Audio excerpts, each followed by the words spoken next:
Bonsoir, nous sommes le lundi 15 av, donc nous sortons donc de ce jour si important et si beau de notre calendrier juif, puisque comme je l'ai dit déjà dans le cours de la semaine dernière, c'est une des dates les plus favorables et les plus belles de tout le calendrier. Et donc c'est un moment favorable pour demander à Kadosh Baruch Hu la guérison et la liyat neshama, l'élévation de l'âme de certaines personnes. J'ai commencé donc par nommer deux personnes qui nous ont quittés.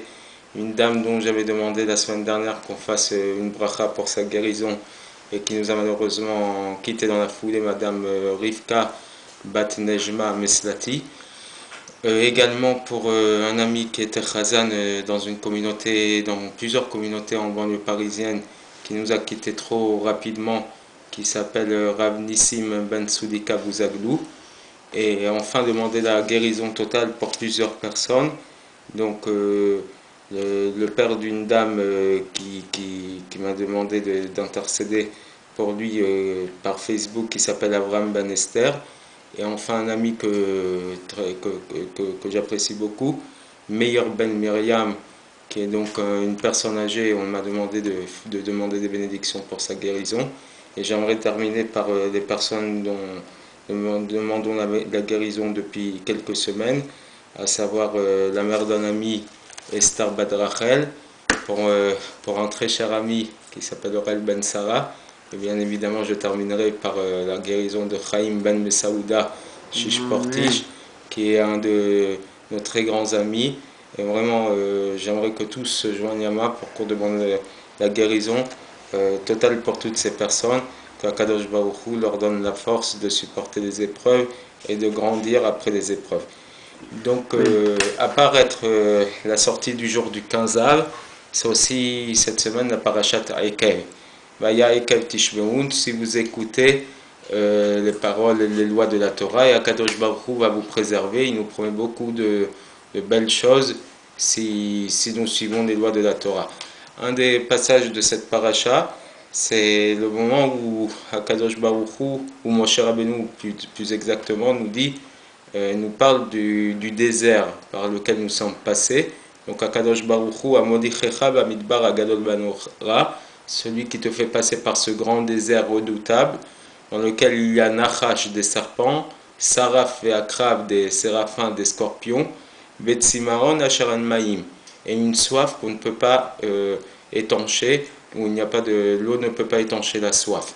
Donc on peut bien prendre en considération le fait que la Torah ne parle pas d'un désert simplement pour en parler, et il doit se cacher bien évidemment un message lorsque Moshe Rabbeinu utilise précisément ces mots-là pour évoquer ce désert.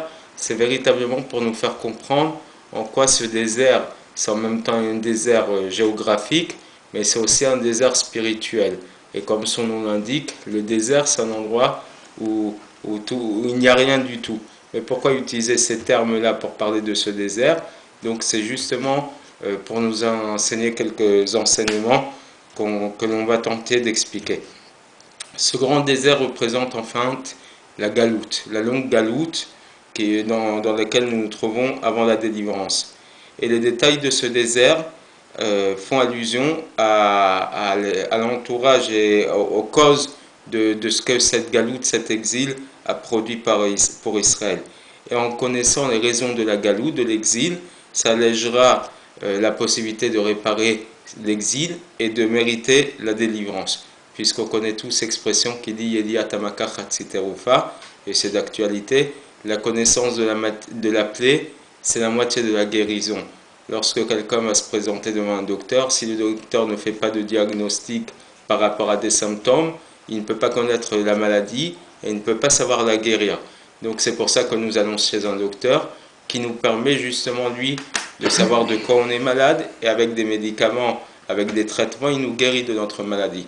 Donc la Torah ici est en train de nous donner le diagnostic de l'exil et nous donner les remèdes et la médication pour pouvoir sortir de cet exil. Le désert, de manière générale, c'est un endroit, Asher lo yeshev adam sham. Le prophète Jérémie, quand il exprime l'idée du désert, il dit c'est un endroit où un homme ne peut pas s'y installer. C'est un endroit inhabitable, c'est un endroit où il n'y a que les Bédouins du désert qui arrivent à y habiter, mais c'est un endroit improductif, ni au niveau de l'eau, ni au niveau de la nourriture. C'est un endroit où personne ne peut véritablement y vivre. C'est très précaire. Et donc, quand ici il veut faire allusion à l'homme, il parle d'Israël. Israël se trouve dans le désert des nations. Il est tout seul, il est isolé parmi les nations. Toutes les nations nous veulent du mal, essayent de nous faire du mal. Et donc finalement, Israël se retrouve isolé parmi toutes ces nations. Et d'ailleurs, l'expression qui dit on est un petit agneau parmi 70 loups. Les 70 loups représentant les 70 nations dans les moments où ils essayent de nous faire du mal. Et le peuple d'Israël, qui est un peuple fragile et faible, vulnérable, il se trouve donc embarqué au milieu de ces nations. Et donc, il pourrait être influencé par les nations. Le désert est aussi un endroit qui est très, très, très, très vaste, très grand, plus grand qu'un endroit habitable, que la ville. Et ainsi, parmi les nations du monde, ils sont tellement plus nombreuses en quantité que le peuple d'Israël. Et entre parenthèses, le Rabbi de Lubavitch, il dit que même les pratiquants d'Israël, parmi les non-pratiquants aussi, sont une minorité. Donc, il faut prendre en compte le fait que nous sommes véritablement vulnérables de par notre petit nombre et de par la faiblesse du nombre parmi toutes les nations. Et donc, la Torah nous dit que voir le désert comme un endroit grand, c'est la première raison qui amène l'exil. Lorsque nous prenons en compte les goïms et le monde qui nous entoure, et en sachant combien ils sont plus importants que le peuple d'Israël, on peut se laisser à ce moment-là dominer par le monde. Si on est trop impressionné par ce nombre, par cette puissance, cette force, par rapport à notre petit nombre et notre faiblesse, c'est là qu'on risque d'être perturbé par le monde qui nous entoure. Un juif doit toujours se rappeler qu'Akadosh Baruch Hu, Atabechartanu mikol ha'amim, tu nous as choisis, tu nous as élus parmi les nations, Veromamtanu mikol ha'leshonot, et que tu nous as élevés au-dessus de toutes les langues. Et en ayant cette connaissance-là, avec cette indication-là, que le peuple d'Israël a été élevé parmi les autres, le juif va s'attacher à Dieu et à ses mitzvot, et aucun exil ne pourra le perturber. Ce qui peut provoquer une nouvelle descente, quelque chose de plus grave, c'est de se dire que le désert, il est nora, il est redoutable. C'est d'avoir peur du monde, avoir peur des nations. La galoute, l'exil, prend encore plus de profondeur quand le juif commence à avoir peur du goy. Peut-être qu'il va dévoiler qu'il est trop attaché à sa foi et à l'accomplissement des mitzvot, et c'est là que dans notre histoire, nous savons tous que on s'est attaqué aux Juifs parce que justement ils préservaient la Torah et les mitzvot. D'où certaines périodes noires de l'histoire juive, notamment la période de l'Inquisition où on nous reprochait d'être juifs et d'être attachés à la Torah. Et c'est de cette manière qu'on essayait de nous détruire. Et encore peut-être plus misérablement et plus grave que ça, c'est l'époque du nazisme où on n'essayait pas de nous détacher de la loi de Dieu, mais simplement le fait d'être juif, c'était une raison de détruire. Donc, une telle peur par laquelle le juif il marche, même lorsqu'il est dans sa maison, elle agrandit et elle donne encore plus de force sur la domination que la galoute peut avoir sur sa vie à lui personnelle. Et après, ça crée un processus qui le fait tomber encore plus bas, en prenant en compte le troisième élément qui est Nachash, le serpent. La Gemara nous dit que le serpent, Ersocham, il a un venin chaud. Et d'ailleurs, je fais une petite parenthèse en disant ce que dit un des maîtres dans le Talmud, et c'est un petit point d'Alacha. Imaginons que quelqu'un est en train de faire son amida, et qu'il y a un serpent qui vient et qui lui grimpe sur les genoux. Il n'est pas obligé de s'interrompre dans sa amida. Pourquoi ? Parce que Ersocham, son venin est chaud. Le serpent ne s'attaquera à lui que si il le provoque pour une raison ou une autre. Par contre, le même Rav nous dit que si c'est un scorpion qui lui grimpe sur les genoux, à ce moment-là, il doit s'arrêter de prier. Pourquoi ? Parce que le scorpion, Ersoka, son venin est froid. Ça veut dire qu'il s'attaque à une personne, même s'il ne se sent pas vulnérable, provoqué et attaqué, il va s'attaquer à la personne. Il n'y a pas de raison à son... Alors que le serpent, lui, il ne s'attaquera à l'homme que si véritablement il se sent mis en danger.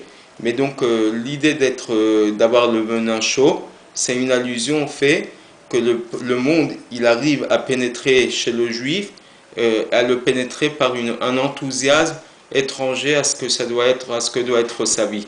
Normalement, le juif doit s'enthousiasmer autour de la Torah et des mitzvot, autour de valeurs spirituelles, autour de fêtes où les musiques qui sont dans ces fêtes, ce sont des musiques qui sont des louanges pour Dieu, des musiques de Torah, une fête où on est tous installés ensemble, Shevet Achim Gam Yachad, Inematom Manaim, Shevet Achim Gam Yachad, des frères assis tous ensemble, mais véhiculés par des idées spirituelles et des idées de Torah. Mais de temps en temps, l'homme peut s'enthousiasmer pour les plaisirs de ce monde.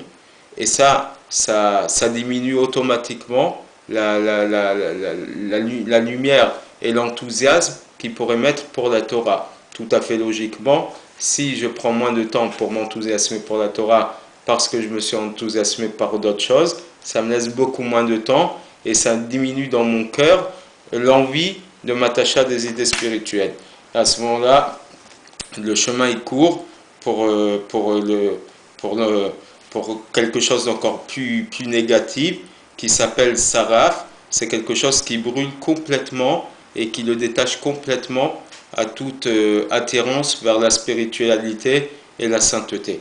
Et enfin, plus loin, on nous parle du akrav, comme je l'ai déjà souligné, le scorpion. Lui, c'est Arsoka. Il a un venin froid, donc c'est-à-dire que l'homme, après tout ça, il perd tout enthousiasme. Il ne sera plus enthousiasmé pour rien. Il est complètement détaché, complètement froid, même pour les sujets à tous les niveaux. Et après, plus rien ne peut l'attirer. Il n'y a plus aucune chose qui puisse l'attirer. Il est descendu à un niveau tellement bas que plus rien ne peut l'attirer. Il sera toujours froid pour la Torah. C'est vrai que le troisième niveau, celui du serpent, excusez-moi, qui a un enthousiasme pour les choses matérielles et les choses de ce monde, peut avoir aussi une implication positive. C'est que quelqu'un qui reste chaud pour quelque chose, il a pu se chauffer, il a pu être enthousiaste pour des choses de ce monde, pour des plaisirs de ce monde, mais cet enthousiasme peut le rattraper, le ramener vers quelque chose de spirituel. C'est ça l'idée de Teshuvah. C'est quelqu'un qui finalement a un certain cœur, une certaine âme, même pour les plaisirs de ce monde. Le jour où il détourne cette chaleur et cette force vers la sainteté, ça lui permet de faire Teshuvah, de faire un retour vers Dieu.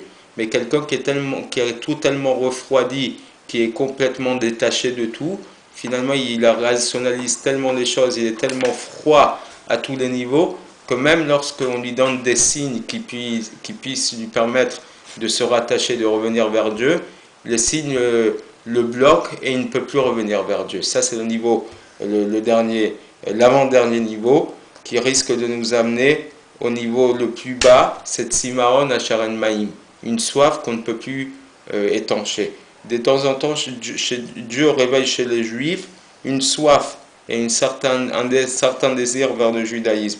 Mais parce qu'il s'est éloigné des sujets de sainteté, il n'y a pas d'eau. Or, on sait que l'eau représente la Torah. D'accord? Donc, il ne sait pas vers quoi il a soif et vers quel chemin il prend un plaisir et un désir. Et à ce moment-là, ça c'est le niveau le plus haut que la galoute, que l'exil peut amener chez l'homme. Parce qu'à ce moment-là, n'importe quel signe, comme je l'ai dit, ils peuvent être présents, ça peut être complètement visible et révélé, et l'homme ne saura pas retrouver les forces pour se rapprocher de Dieu.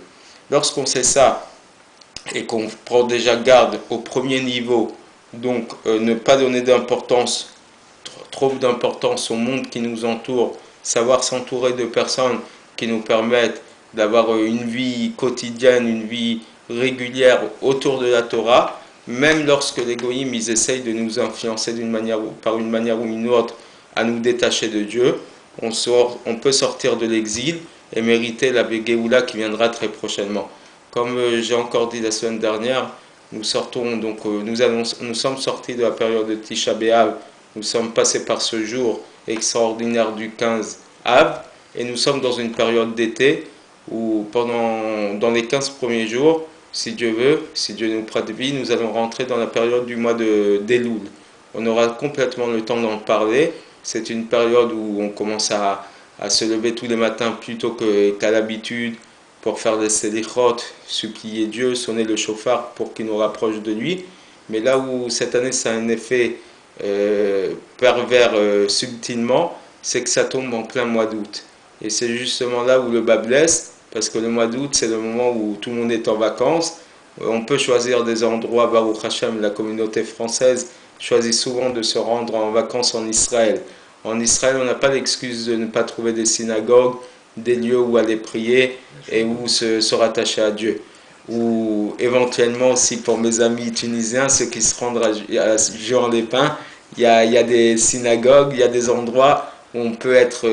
mais pour ceux qui partent à d'autres endroits où c'est plus difficile de trouver des commerces cachers, de trouver des synagogues, de trouver des endroits où étudier la Torah, le mieux à faire, c'est déjà de ne pas partir dans ces destinations-là, mais pour qu'il y ait un moindre mal, c'est éventuellement pendant ces périodes-là, évidemment, de continuer à lire et à voir, visionner des cours de Torah. Nous continuerons à les mettre en ligne pendant tout le mois d'août, Bezrat Hashem, parce que c'est un devoir que je me suis fixé. Nous ne prendrons pas des vacances pour ce cours de Torah, parce que c'est important qu'on puisse continuer à diffuser et à donner des messages de Torah, même pendant cette période-là. Mais je vous conseille fortement de vous entourer pendant cette période-là de lieux où vous pourrez continuer à vivre votre judaïsme d'une manière assez forte.